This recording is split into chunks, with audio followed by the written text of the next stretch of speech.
Creo que la educación, para que pueda ser transformadora, tiene que nacer del corazón. Agradezco mucho esta nominación.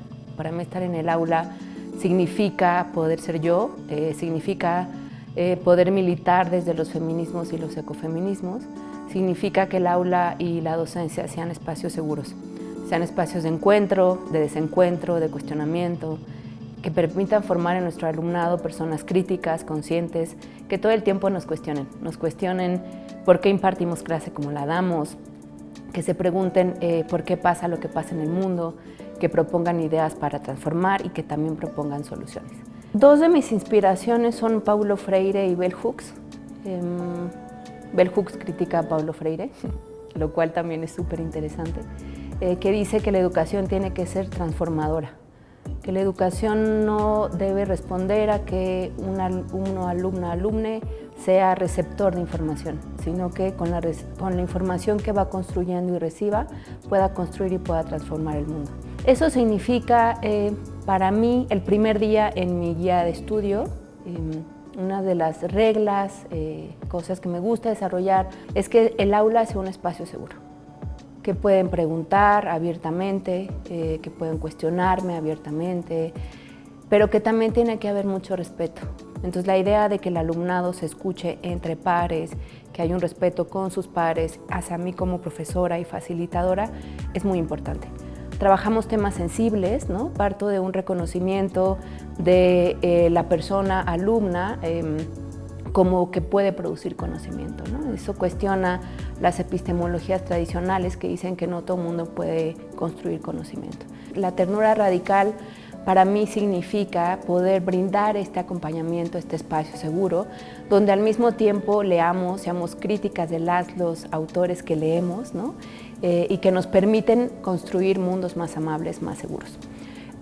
Parto desde el feminismo en plural y el ecofeminismo en plural, ¿no? Que permiten construir de otra manera conocimiento. Entonces veo una transformación de las primeras semanas que empiezan a leer, que empiezan a participar un poco, conforme va avanzando el semestre empiezan a participar más.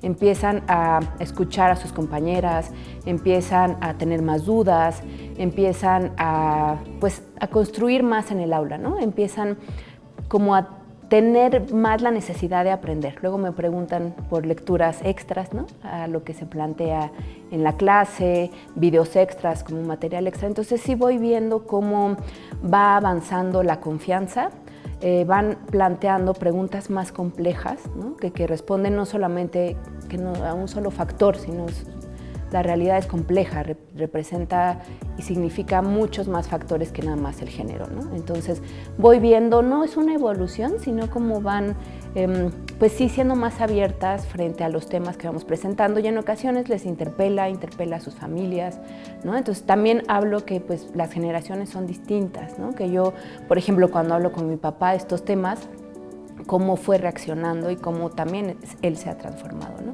Entonces también que ellas sepan que en sus casas pues puede pasar, ¿no? Puede haber muchos cambios, pero si lo hacen desde una amabilidad, desde una amorosidad, los cambios y las transformaciones van a ser mejores y más profundas.